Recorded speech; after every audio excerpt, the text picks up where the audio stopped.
I was the night clerk in a 1970s motel, but every hour, the clocks reset by themselves. I took the night shift because it paid $2 more an hour, and I didn't have much going on.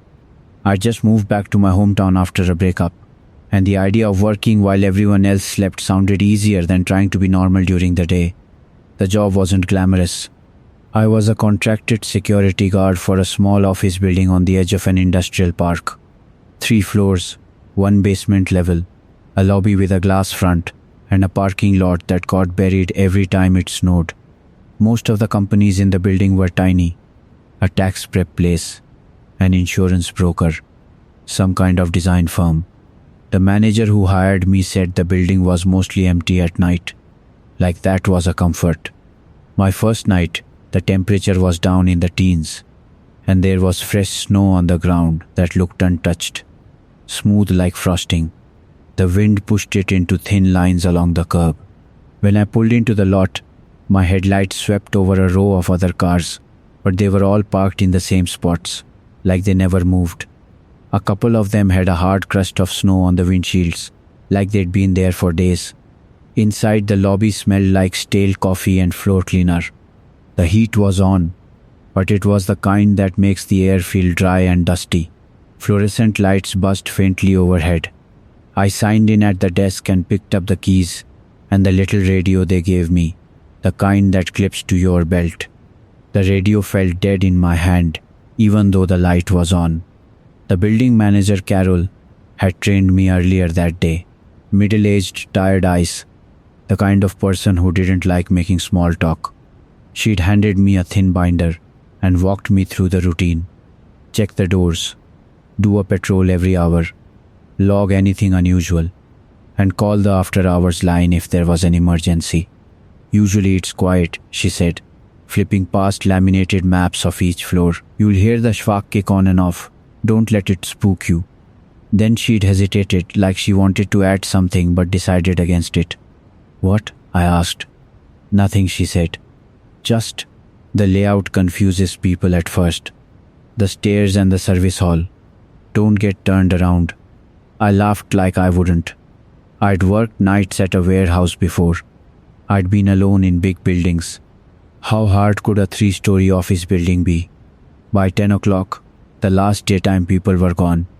I watched them through the lobby windows, heads down in the cold, boots crunching over the snow.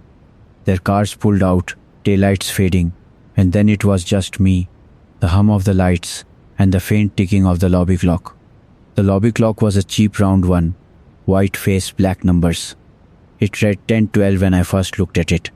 I remember because I wrote it on my log sheet, 10:12 p.m. start shift. It made me feel official, like time mattered.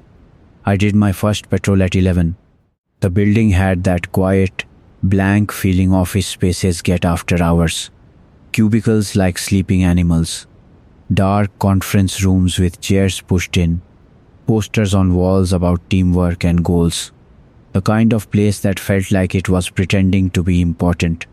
The first odd thing wasn't scary. It was just wrong.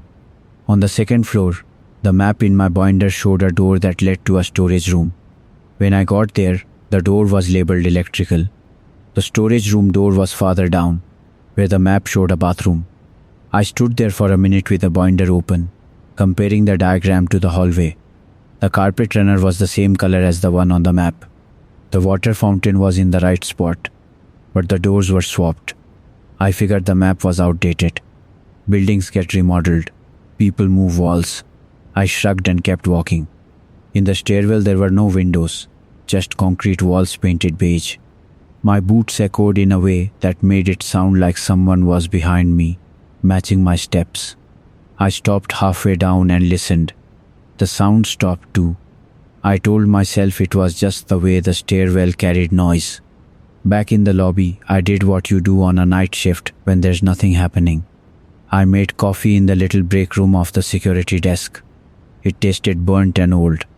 I sat in the chair that squeaked when you leaned back and scrolled through my phone. Around midnight, the automatic lights in the hallway behind the lobby flickered on by themselves. I looked up. The hallway was empty. No movement. Just that stretch of carpet and closed doors. Sometimes motion sensors are too sensitive, I told myself. A draft, a bug, whatever. I got up and walked over. The lights hummed above me, and I could hear the building settling, little pops and clicks inside the walls like someone tapping. I stood still, hands at my sides, waiting for the lights to turn off again. They didn't. When I went back to the desk, I glanced at the lobby clock. It read 12:03. That didn't make sense. I'd been in the break room for at least half an hour, maybe more. I checked my phone. It read 12:26. I laughed, just a short breath through my nose, like the clock was a piece of junk. I made a note in the log. Lobby clock off by Zazie 23 min. It felt like the kind of detail you record so you can sound thorough. At 1, I did the next patrol. This time I took the elevator up to the 3rd floor. The elevator was slow, older than it looked from the outside. The doors closed with a reluctant shudder. The button panel had scratched metal around the B for basement, like people used it a lot. When I pressed 3, it lit up dimly. As the elevator rose, I felt it pause between floors. Not a full stop, but like it got caught for a second. The overhead light flickered. My stomach tightened automatically. Then it resumed, like nothing happened, and the doors opened onto the 3rd floor. The 3rd floor was colder than the others. Not freezing, but the air had a damp edge to it. The lights were on in the main hallway, but a few of them buzzed louder, making a pulsing sound that came and went. I walked past the offices, checking door handles, shining my flashlight into dark rooms. Everything was normal. Boring. I was starting to think I'd built it up in my head. Then I saw a mop bucket. It sat halfway into the hallway, like someone had left it there and forgotten. Yellow plastic, ringer on the side, a mop handle leaning against the wall. The floor around it looked wet, but it was hard to tell in the dim light. That made me pause. Carol had said the cleaning crew came twice a week, usually in the evening. I hadn't seen anyone tonight, and the building had been quiet for hours. I stepped closer and listened. Nothing, just the low hum of ventilation. I leaned into the nearest office and clicked on the light. Empty desks. No sign of anyone. I turned the light off again and stood in the hallway, staring at the bucket like it might move. It didn't. It was just a bucket. I decided it wasn't my job to tidy up. I logged it anyway. 1:14 a.m. Mop bucket left on 3rd floor hall. When I went back toward the elevator, I heard a faint humming sound. Not the lights, not the chwack. It was deeper, like a note held under the floor. I stopped and tried to locate it. It seemed to come from the far end of the hallway, near the stairs. Then it shifted like it was behind me. I turned slowly. The sound didn't get louder or softer. It was just there. I walked toward the stairwell door. The humming continued. I put my hand on the push bar, expecting the metal to be cold. The bar was warm. Not hot, just warm like someone had held it recently. I pulled the door open and shined my flashlight into the stairwell. Beige walls, concrete steps. No one. The humming stopped the moment the door opened. The silence that followed felt heavier, like the building had been making noise to cover something, and now it didn't need to. I stood there for a long time, flashlight steady, listening for footsteps or a cough or any sign of another person. Nothing. Back at the lobby desk, I told myself I was tired. That's all. First night jitters. Your brain looks for patterns. It fills in blanks. At around 2, I got hungry and ate a granola bar. The wrapper crackled in the quiet. I checked the security cameras. There were 8 feeds on the monitor. Black and white. Slightly grainy. Lobby. Parking lot. Each hallway. Elevator. Basement. Everything looked empty. Then the basement feed blinked. Just for a second, it went black and came back. When it returned, the angle was slightly different, like the camera had been nudged. The corner of a support column that hadn't been in frame before now appeared on the left edge. I leaned closer. The timestamp in the corner read 1:48 a.m., but it was after 2. I checked my phone. 2:07. I tapped the monitor with my finger like that would fix it. The other feeds had current timestamps. The basement was behind, or wrong, or something. I wrote it down.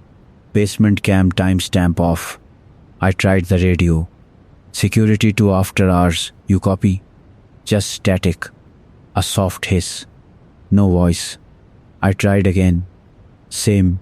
The building manager had said the radio sometimes struggled in the basement because of concrete. But I was in the lobby. It should have worked fine. I told myself I'd call on my phone if I needed to. Around 3 the janitor appeared. That's the only way I can say it, because I didn't hear the elevator and I didn't hear the stairwell door. One moment the hallway camera feed was empty, and the next, a man in dark coveralls was pushing that same yellow mop bucket down the 3rd floor hall. I stared at the monitor, confused. The figure moved slowly, head slightly down, like he was tired. He turned into a side corridor where the restrooms were. I didn't see his face clearly. The camera wasn't that good, but he looked normal. He looked like exactly what he was, someone cleaning at night. So why did I feel my skin tighten? Because the timestamp on that camera feed read 1:16 a.m. I watched him on the screen for maybe 30 seconds. The number in the corner didn't change. The seconds ticked, but the hour stayed at 1. I sat back, suddenly aware of my own breathing. I thought about going up there, introducing myself, telling him he couldn't leave equipment in the hall. But I didn't like the idea of sharing an empty building with someone I hadn't seen enter. I decided to wait, see where he went, watch until he came back. 2 minutes passed, maybe 3. The hallway feed showed nothing now, just the empty corridor with that buzzing overhead light. The mop bucket was gone. I switched to the stairwell camera. Empty. Elevator camera. Empty. I felt stupid, like I'd imagined it, like my eyes had made a person out of static. Then, I heard the humming again. This time it was in the lobby, low and steady, coming from somewhere behind the walls near the security desk. I followed it toward the back hallway. The motion lights clicked on ahead of me, one section at a time, like the building was waking up in pieces. The humming seemed to be coming from the basement stairwell door. I stood in front of it, hand hovering over the push bar. I told myself not to be dramatic. It was a building. It made noises. Electrical equipment hummed. I pushed the door open. The stairwell air came up like a cold breath. The concrete smelled wet. My flashlight beam hit the steps leading down, and there on the landing just below the first set of stairs was a small pile of snow. Not a lot, just a scattering like someone had tracked it in on their boots, and it had fallen off. I stared at it until my eyes felt dry. There was no snow inside the building. The lobby floor was clean. I'd been the only one at the desk. No one had come through the front doors. I would have heard it. The lobby was glass, and the lot was quiet, and the stairwell door from the basement was locked from the inside. Only security keys opened it.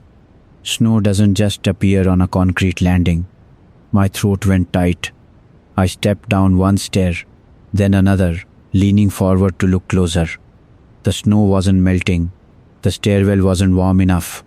It sat there, bright against the dirty concrete. I backed up and closed the door, hard enough that the latch clicked loudly. Back at the desk, I pulled the binder closer and looked at the building maps again. The basement had storage rooms, a boiler, and a service corridor that led under the lobby and out to a loading area.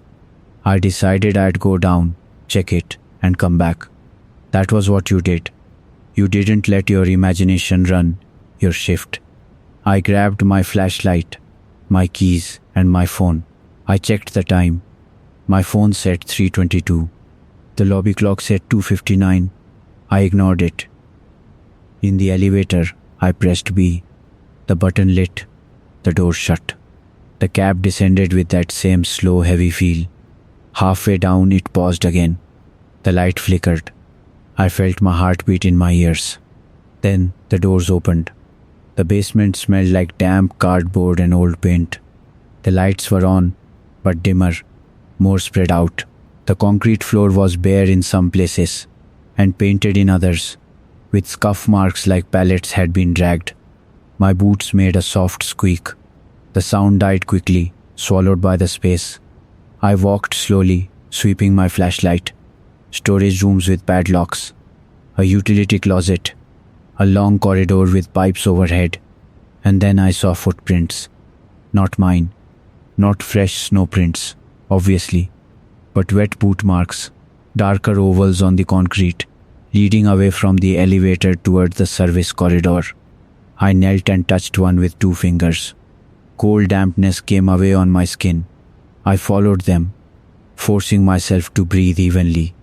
The prints were spaced like normal walking, not running, like someone was just going somewhere. At the end of the corridor was a grey metal door with a crash bar. It was supposed to lead to the loading area, according to the map. I pushed it open. Cold air hit my face hard enough that my eyes watered. Beyond the door was the loading area, an overhang, a dumpster, and the side lot. Snow piled in drifts against the building. I stepped out and immediately looked at the ground. The snow was smooth. No footprints, none at all. I stood there, freezing air burning my throat, and stared at that perfect unbroken white. The wet marks had led right to the door. If someone had walked out, there should have been prints. Even if it had been snowing, it would have shown something. A disturbance, a drag, anything. I looked back at the door threshold. No print crossing it. Just clean snow outside and damp concrete inside, like the building and the world weren't matching up.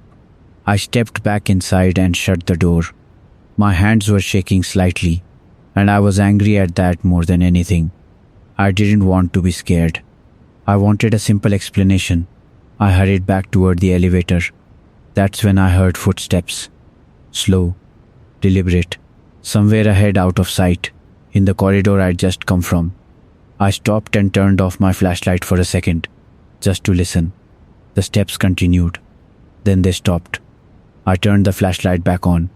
At the far end of the corridor, near the storage rooms, a figure stood half in shadow.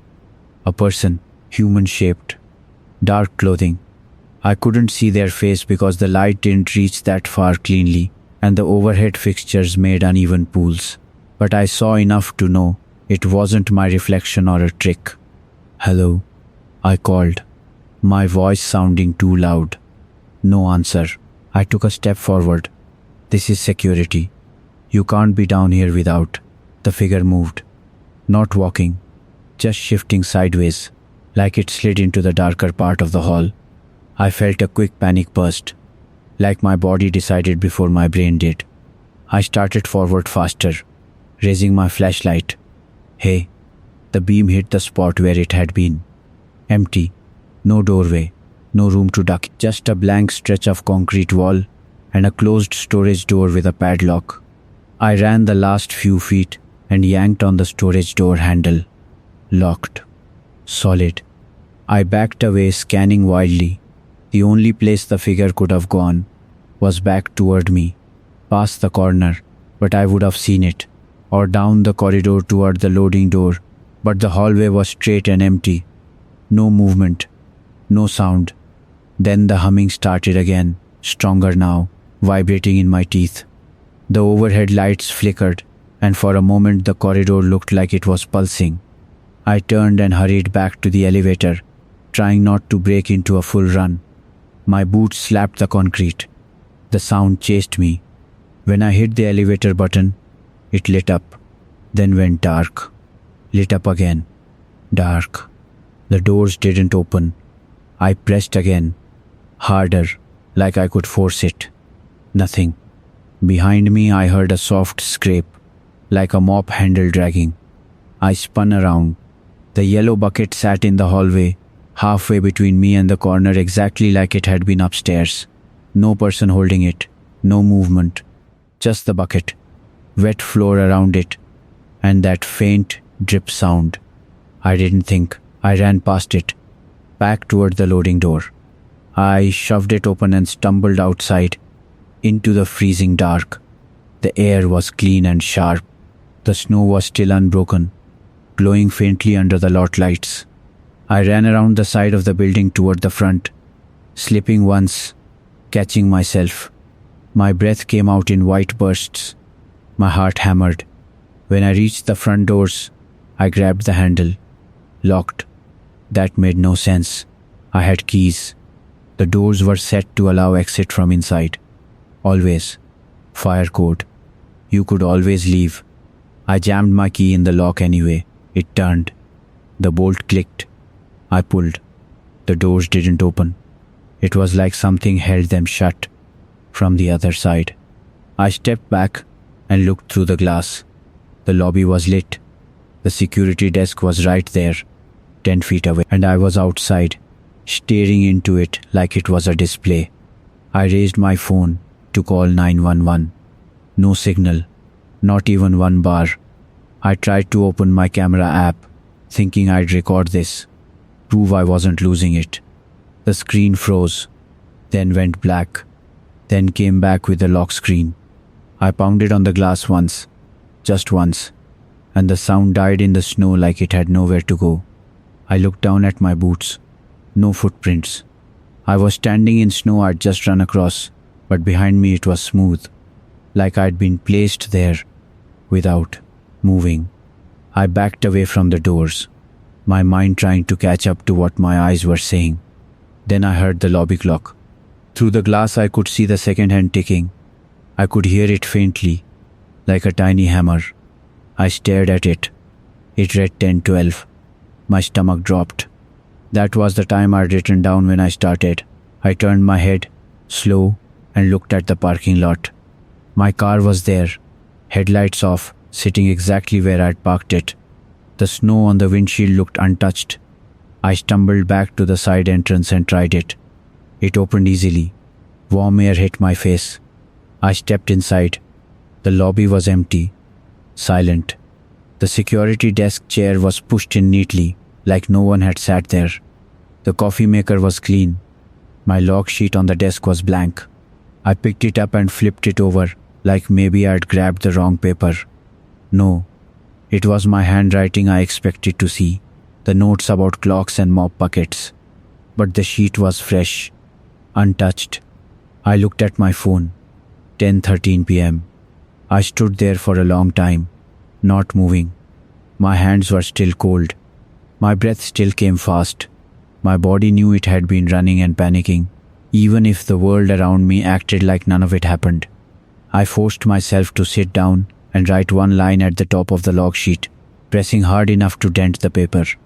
If this happens again, leave. The pen scratched loudly in the quiet. I stayed at the desk and didn't patrol. I didn't drink coffee. I didn't move more than I had to. I watched the cameras, my eyes burning from not blinking. The feeds showed empty halls. At 11:02, the hallway lights behind the lobby flickered on by themselves. At 12:26, the lobby clock read 12:03. At 1:14, the third floor hall camera showed the mop bucket in the same spot. At 3:00, the basement camera blinked and came back with the same slightly shifted angle. Everything repeated, not perfectly, but close enough that I felt sick. The second time I heard footsteps in the basement, I didn't go down. I sat with my hands clenched and listened to the silence that followed. Somewhere close to dawn, the sky outside the lobby windows went from black to a deep gray. The snow reflected that weak light, and the world looked flatter, less like a void. At 6:58 a.m., my phone finally showed signal again. 1 bar, then 2. The radio hissed, then a voice crackled through, distant and bored. "Morning security check, you copy?" My mouth was dry. "Yeah," I said. "I copy." "Everything quiet?" I looked at the lobby clock. It read 6:35. My phone read 6:58. I stared at the glass doors, half expecting them to refuse me again. "Quiet," I said, because I didn't know what else to say. "Yeah, quiet." At 7, Carol came in with her coffee and her tired eyes. She nodded at me like I was just another shift worker. How'd it go? She asked. I tried to answer. I really did. But the words sounded insane in my head. Time rewound. Doors wouldn't open. Footprints that didn't exist. A person in the basement that vanished. So I said fine. Just, clocks are off. Carol paused. They still haven't fixed that? Still? I repeated. She shrugged. Lobby clock always drifts. We replaced the battery. It's wrong again in a week. I watched her walk behind the desk and set her coffee down in the exact spot where my blank log sheet sat. She glanced at the sheet and frowned. You didn't log anything? I swallowed. The line I'd written, if this happens again, leave, was gone. The top of the page was clean. I did, I said quietly. I did log things. She looked at me like she didn't understand. Maybe you grabbed the wrong paper. I left at 7:10. The front doors opened, normally. The cold air outside felt real, like a relief. My car started on the first try. As I drove out, my tires made tracks in the lot, crisp lines in the snow. I watched them in my rearview mirror until the building was too far away to see. For months after, I checked clocks without thinking about it. I'd glance at the microwave time, then my phone, then the dashboard. I started writing times down in a notebook for no reason, like I didn't trust my own memory. I never went back to that building. I quit by email that afternoon, blaming family stuff. Carol replied with one sentence, understood. Good luck. Years later, I drove past the industrial park on a winter morning after an overnight snow. The building was still there. Same glass lobby, same lot. I pulled in without planning to. I parked and sat for a minute, watching my breath fog the windshield. Through the lobby glass, I could see the round white clock on the wall. Even from outside, I could tell it was running. I got out and walked a few steps toward the door, just to prove to myself I could. The snow under my boots squeaked. My footprints formed behind me, clear and dark. I stopped and looked back. For a second, I couldn't see any prints at all. Just smooth snow, untouched, like I'd never gotten out of the car. Then the wind gusted, and my tracks appeared again, sharp in the drifted powder, like my eyes had skipped a frame. I didn't go any closer. I turned around and drove away, keeping my eyes on the road, but checking the time twice before I hit the highway.